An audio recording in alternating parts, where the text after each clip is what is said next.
Y nosotros, si queremos usar la proyección para conocernos y no quedarnos parados en el tiempo, repitiendo el mismo disquito rayado, tendremos que ver con detalle lo que hay por debajo de todas estas peloteras, de todos estos líos que tenemos. Cuando dos personas discuten, están ocurriendo un montón de cosas bajo las apariencias. O sea, nosotros lo que aparece ahí, vemos una discusión, una pelotera. Pero por debajo de esa discusión hay un montón de cosas, ¿sí?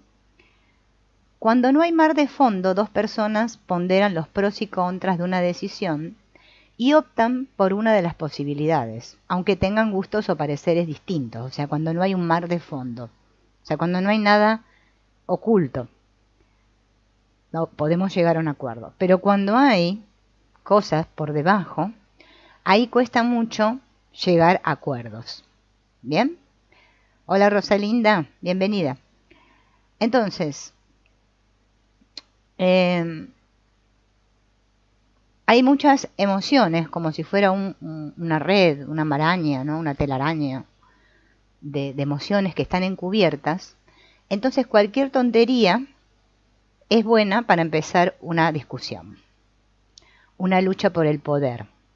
Porque en realidad lo que se trata es una lucha por el poder. Recordemos lo del huevo, ¿sí? Esto de las energías. Y en realidad todo sucede así. ¿Sí? Parece que fuera otra cosa, pero en realidad cuando dos personas discuten por cualquier cosita es porque debajo hay algo oculto. Y como no estamos acostumbrados a buscar las causas de nuestras reacciones o nuestras riñas o peleas o peloteras en nuestro interior, automáticamente solemos encontrarlas fuera, como a nadie, y hay que confesarlo, y hay que ser honestos con nosotros mismos. Nos gusta este trabajillo de autoobservarnos y mirar dentro nuestro, observar nuestras propias reacciones, qué nos está pasando.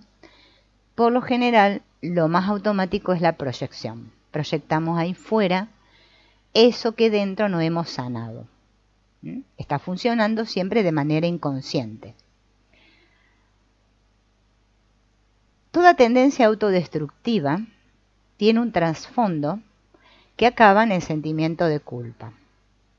La culpa nos hace deshacer la felicidad, nos hace que nos creamos indignos, que no merecemos, que no está bien que seamos alegres, que tengamos abundancia. O sea, nos hace rechazar todo lo bueno la culpa. Porque culpa y merecimiento son sinónimos. Entonces, en estos núcleos autodestructivos hay una cantidad enorme de energía acumulada que está siendo mal dirigida. Si fuera bien dirigida, nos llevaría a una vida mucho más sana. Pero como esa energía está siendo mal dirigida, nos lleva a una vida autodestructiva. ¿Cuál es el primer síntoma de un núcleo autodestructivo? Lo detectamos cuando vemos a una persona que está perdida en su propia racionalización. Las personas que racionalizan mucho, o sea, que se explican mucho la realidad, que necesitan explicarse continuamente las cosas, están justamente atrapadas en un núcleo autodestructivo. La discusión interminable puede estar ocurriendo tanto entre dos personas, ¿sí? Yo y otro que discutimos, o estar discutiendo conmigo mismo, que también sucede en este autodiálogo, ¿no? Interno. Todos conocemos las interminables argumentaciones interiores en que dos partes de uno mismo, dos partes de mí mismo, se enfrentan sin encontrar nunca una salida. Me la paso discutiendo mentalmente y no encuentro ninguna salida. Cualquiera puede producir listas enteras de razones para hacer o no hacer algo, y las posiciones más antagónicas pueden ser definidas y atacadas con muchos argumentos sólidos. Parece que todos tenemos muchos argumentos que avalan esa autodiscusión interna o la discusión con otro, ¿no? En este juego nos podemos pasar toda la vida discutiendo. Cuando ocurre una argumentación sin solución ni salida, ya sabemos que hay gato encerrado. Hay algo por debajo que todavía no se solucionó. Cuando una discusión de este tipo está ocurriendo entre dos personas, vemos que estas personas se acaloran, ¿no? Se empiezan a poner rojas de la ira y empiezan a entrar otros elementos en juego, ¿no? Empieza a haber una lucha por quedar por encima del otro, ¿no? A ver quién tiene la razón, una competencia. Y es así como sucede. Por eso no hay manera de ponerse de acuerdo. Debajo de esa discusión hay mucha rabia. Y la rabia aparece siempre que no hay equilibrio. Nadie quiere ser inferior, nadie quiere sentirse maltratado. Todos queremos ser respetados. Pero cuando no somos respetados, no siempre conseguimos manifestar nuestra rabia. ¿Qué hay debajo de la rabia? Imaginen una perra, ¿no? Nunca mejor dicho la rabia para los perros, ¿no? Que tiene cachorritos. Y la perra vieron que se pone como medio a la defensiva de sus cachorros, ¿no? Tiene miedo de que sus perritos sean agredidos, de que se los quiten. Entonces, cualquiera que se acerque, ¿qué hace la perra? Ah, lo quiere morder. Bien. ¿Por qué hace esto la perra? Porque tiene miedo, no porque sea mala. Y lo mismo nos ocurre a nosotros. El miedo hace que nosotros vayamos por ahí provocando y agrediendo justamente para defendernos, ¿sí? Porque pienso o creo que si ataco, voy a evitar ser atacado. Si yo ataco primero, voy a evitar ser atacado.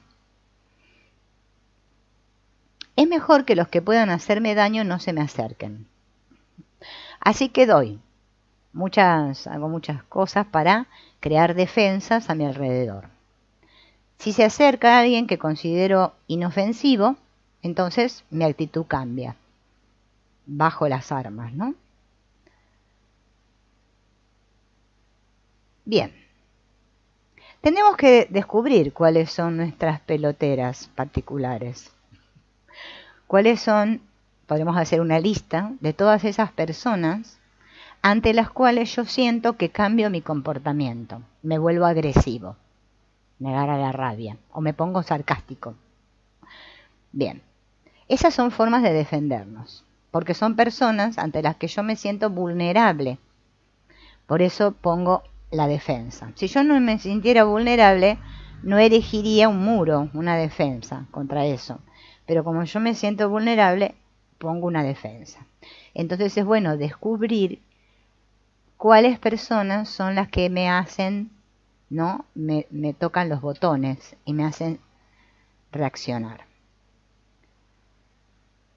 Entonces esta rabia lo que oculta, estábamos diciendo, es el miedo. Miedo.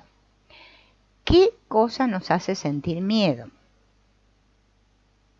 Hay miedo, por ejemplo, hay un miedo que se llama el fisiológico, que es el normal, que por ejemplo, si me va a venir a comer un león, yo voy a sentir miedo porque voy a estar defendiendo mi supervivencia. Y ese miedo es normal en todos los seres humanos. No sé, si me hacen un susto, si me quieren robar, que si voy a cruzar la calle y viene un auto y me asusto, ¿no? Qué sé yo. Ese miedo es normal. Porque hay un peligro real, ¿bien? Pero acá estamos hablando del otro miedo, que es un miedo subjetivo. Es un miedo más que nada psicológico, ¿sí? Es lo que creamos nosotros mismos. Ese miedo me lo creé de crear yo mismo. En base a que se creó ese miedo dentro mío, ese miedo psicológico, a experiencias anteriormente vividas que me produjeron algún sufrimiento o un dolor. Bien. Para nosotros el sufrimiento es percibido como un castigo. Entonces vamos a hacer siempre muchas cosas para evitar ese sufrimiento. Y esto es una relación de causa-efecto. Por ejemplo, si yo rompo un jarrón, voy a estar esperando que me reten porque se me rompió el jarrón. ¿Bien? Voy a esperar el castigo. En el momento que hay culpa, o sea que me siento culpable, voy a esperar un castigo. O sea, la culpa merece castigo, dice, no sé si ustedes conocen el curso de milagros, pero hasta en el curso de milagros está. Yo creo que soy erróneo, que hice algo malo, por eso me siento culpable y por eso merezco castigo. Así funciona nuestra mente, esta la concreta, todo el tiempo. Parece que yo me siento culpable porque, qué sé yo, hice algo malo, que yo juzgo malo, pero yo lo juzgo malo. Entonces parece que mi miedo, eso que me genera un miedo, me dice, vas a ser castigado. Entonces estoy en una situación de sentirme amenazado, que en cualquier momento algo me va a pasar. Ese mismo pensamiento lo tenemos con Dios. Dios, la divinidad, el universo, bueno, llámenle como quieran, el espíritu, lo que sea, algo que eso más que nosotros, que de algún lado me va a venir una desgracia, porque me siento inadecuado. Este sentimiento de inadecuación se llama culpa. Es una culpa inconsciente. En realidad la poseemos todos. Los que estudian el curso de milagros la van a poder desentrañar desde otra manera. Desde el Ho'oponopono, bien, la podemos ver desde el tema de las memorias, todas las grabaciones que tengo ahí. Entonces, claro, cada vez que se me activa una grabación, pum, me salta la térmica y yo reacciono. Y encima que reacciono, me siento culpable porque reacciono. Entonces llega un momento que estamos como enredados, ¿no?, en un bucle o en una telaraña. O metidos en un laberinto, también llámenle. Bien. Si voy a ser castigado, obviamente que voy a sufrir. ¿Bien? Eso me tiene en un continuo miedo. Bajo este miedo está esa culpa que les decía recién de haber hecho algo malo. Si yo me siento en paz, bien, tranquilo, limpio, bien, no tengo miedo. O sea, si hay paz, no hay miedo. Hay miedo cuando no hay paz. Bien.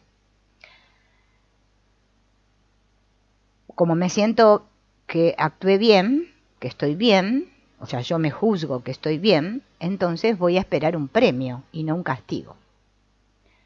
La culpa es entonces el sentimiento sobre el cual se monta toda la estructura defensiva. Si yo no sintiera culpa, no necesitaría erigir defensas, porque yo no tendría miedo al castigo.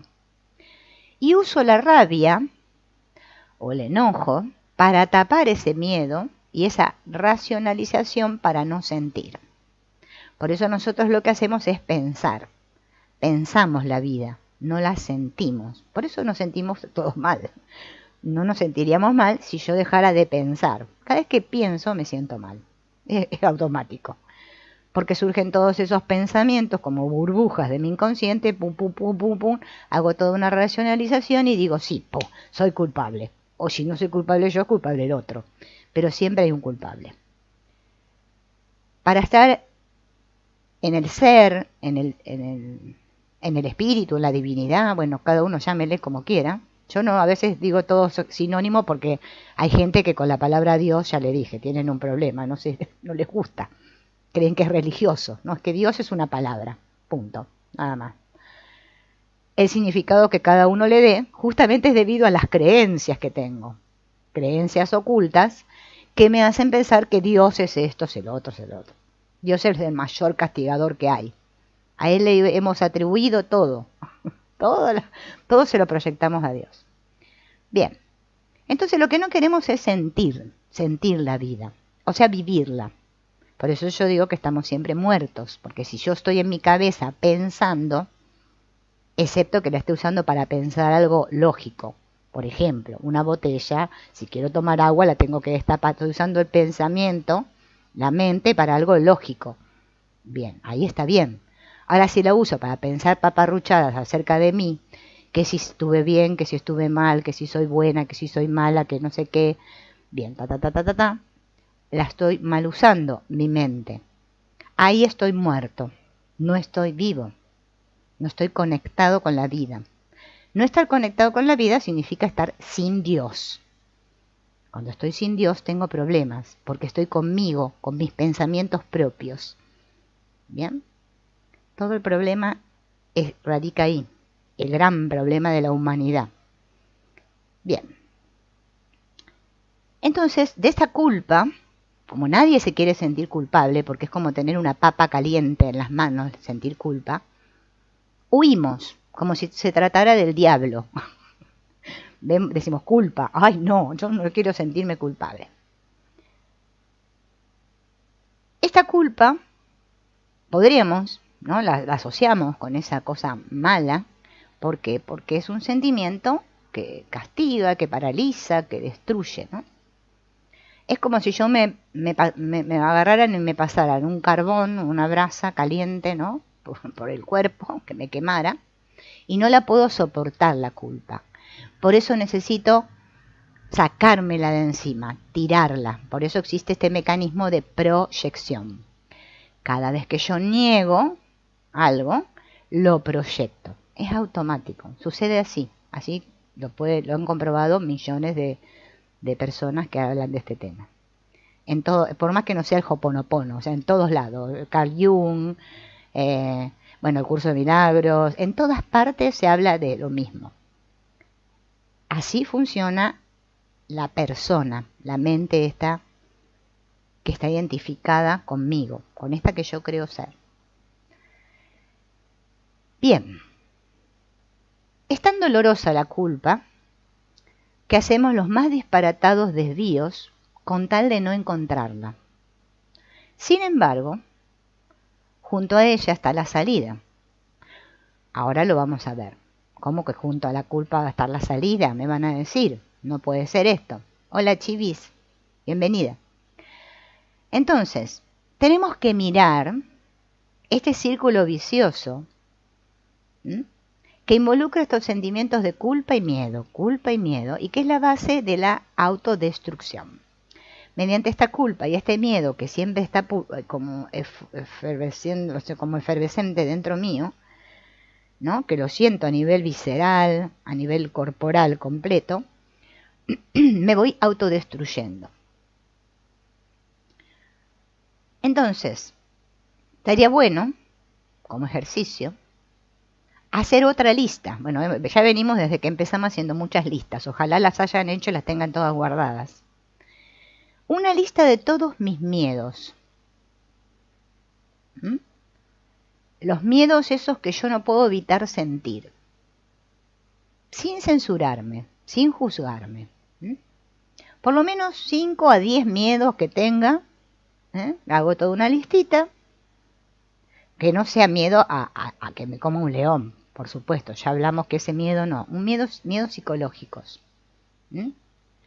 Miedo a morir, miedo a enfermarme, miedo a que mi pareja me deje, miedo a que mis hijos se enfermen. Bueno, no sé, los miedos que tengan. Bien, hagan una lista.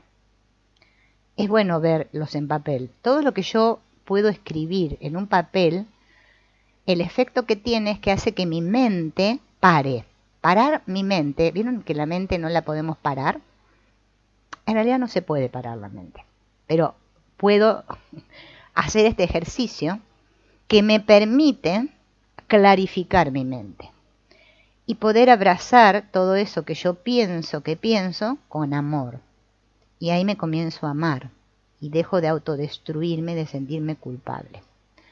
Entonces, poner la mente en papel es amar. Es un acto de amor hacia mí, donde yo escribo, ¿sí? Y veo. Cuando lo veo escrito, digo, oh, ahí me doy cuenta. Es un ejercicio simple, sencillo. No me lleva mucho tiempo. Pero es que no lo hacemos. Lo que hacemos es que viene un pensamiento y yo lo atrapo así, como si fuera que voy a tejer, ¿vieron? Cuando vamos a tejer algo o coser algo, y lo agarro así y lo sigo, y lo sigo, y lo sigo eternamente, hasta que se hace una bola grande el pensamiento. Porque nos gusta esa actividad de pensar.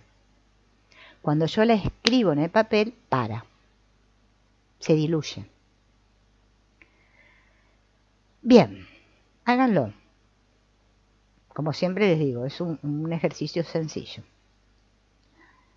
Entonces, por debajo de todos los enfados, los enojos, esta rabia que tengo, ¿qué es lo que hay?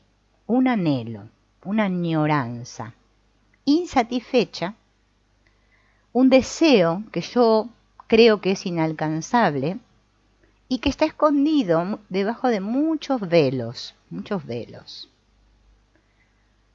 Esta añoranza corresponde a un impulso vital que quiere expresarse y llevarme a una situación nueva. Por eso todos como que necesitamos ver que nos transformamos, que cambiamos. Bien. Pero a veces no es posible satisfacer este anhelo, esta añoranza. Entonces lo más común es que nos tropecemos con una norma o una regla que actúa como si fuera un muro de concreto, una pared muy grande, que interrumpe que esa energía fluya. Por eso nosotros lo que tenemos son estancamientos de energía. No sé si ustedes alguna vez leyeron o escucharon algún libro de Carlos Castaneda, donde habla de las enseñanzas de don Juan Matus, que es un chamán mexicano, donde habla todo de esto de la energía, de ese huevo, ¿no? Que un capullo que nos envuelve. Bueno, también conocido como aura y muchas otras cosas. Pero no nos vamos a ir para ese lado. Bien. Entonces, nosotros vivimos en un mundo en el que es necesario tener normas y reglas, porque si no sería todo un caos, ¿no? Necesitamos, qué sé yo, saber que en la calle tenemos que ir vestidos y no podemos ir desnudos. Qué sé yo, que tenemos que respetar un orden en una cola, si vamos al banco o hacer algún trámite, bueno, etcétera, etcétera. Hay muchas normas, bien, que son necesarias para la práctica, ¿no? de la vida. Pero hay otras cosas que no son necesarias. Hay normas y reglas que no son necesarias, que se nos fueron inyectando, podríamos decir, desde niños.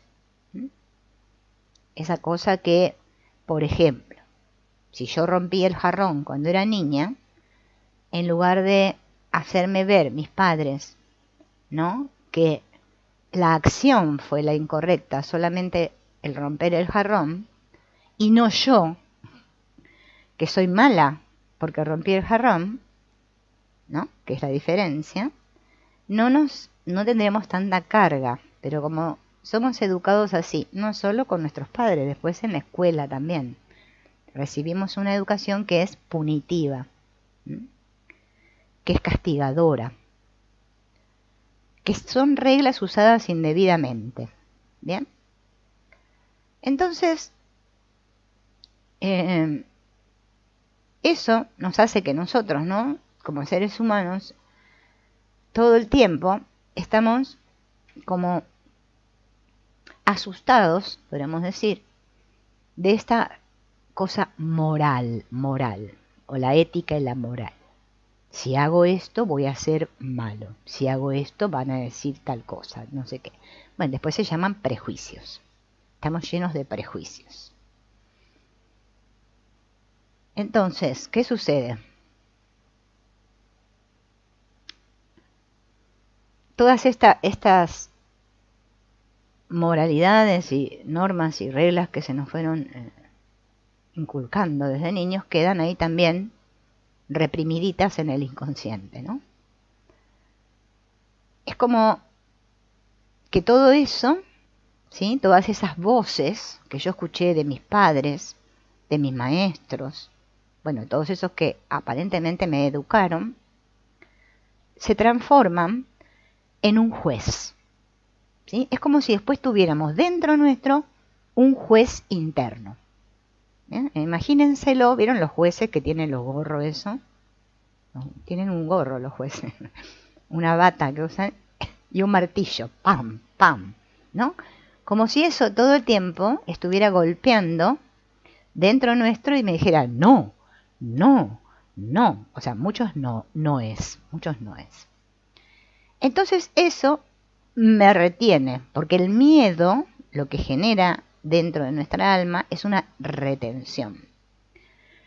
Hace que mi impulso vital, ese animarme, porque alma viene de ánima, animarme a hacer las cosas, es congelado, retenido. Yo puse un gran muro, un no ante eso. Entonces yo no me atrevo después, porque eso después ya se transforma en un miedo.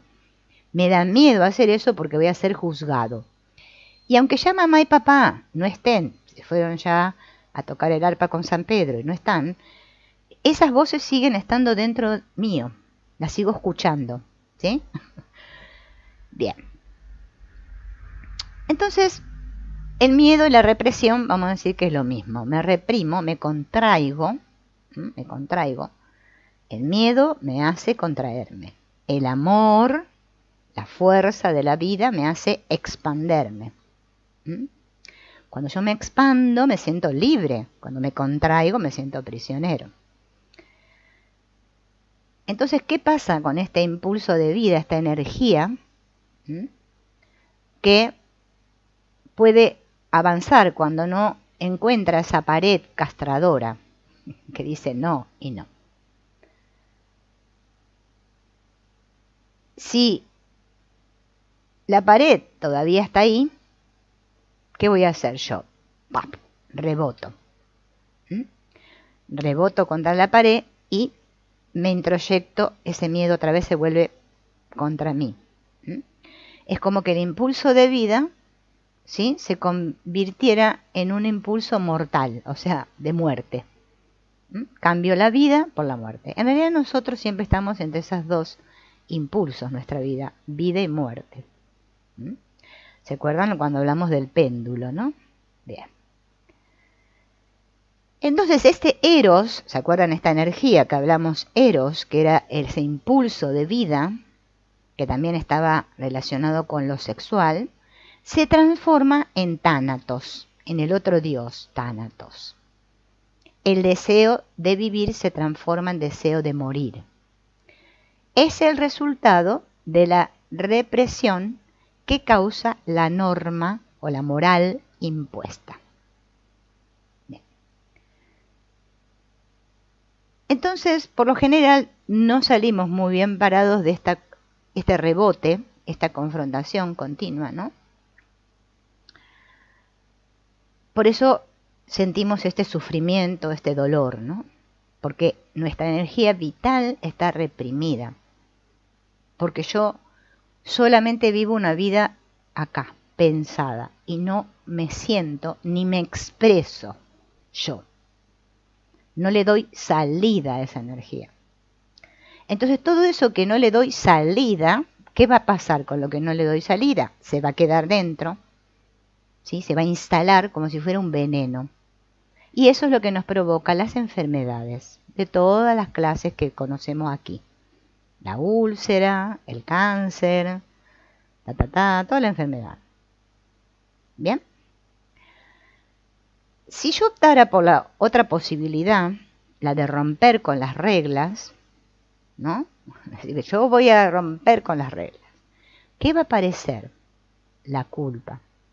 Porque voy a sentir culpa por transgredir una norma que está justamente muy arraigada en mi sistema de creencias. Esto va a generar un conflicto que va a significar que yo voy a batallar toda mi vida, ¿no?, contra una norma que justamente está incrustada dentro de mí. Parece como una guerra contra mí mismo. Se transforma en un campo de batalla contra mí mismo. Por eso estoy siempre en guerra conmigo. Esta es una guerra bastante difícil, ¿sí?, que parece un poquito difícil de ganar, sobre todo si yo no tomo conciencia de que esta guerra se está librando dentro de mí? No hay salida. Entonces, ¿qué va a suceder? Otra vez me voy a volver a culpar, porque yo digo, transgredí una norma, o no respeté esto, ¿sí? En el momento en que se instala esta culpa, yo paso a vivir en un estado constante de tensión. Es una tensión interna, la siento en mi cuerpo. También la puedo sentir en mi cabeza, en mi mente. Yo he hecho algo malo, me digo, y debo ser castigado. Estamos otra vez en lo mismo. Pecado, culpa, miedo. He hecho algo malo, me siento culpable, voy a ser castigado. En lugar de estar, ¿no? Vieron que en la espiritualidad, no sé si, bueno, a veces la religión, no quiero hablar porque hay gente que de la religión, pero también se ve en las religiones. Hay un símbolo que es el triángulo, ¿no? Padre, Hijo y Espíritu. Bien. Ese sería el triángulo espiritual del espíritu. Este triángulo es el triángulo que le podríamos llamar impío, malo, castigador. Pecado, culpa, miedo. Tiene 3 vértices: pecado, culpa, miedo, pecado, culpa, miedo. Así estamos todo el tiempo. Obsérvenlo. Van a ver, lo tienen que observar mucho, porque es muy sutil. Eso los va a hacer despertar, mucho, más de lo que creen. Pero tienen que observar que su mente está siempre atrapada en ese triángulo: pecado, culpa, miedo.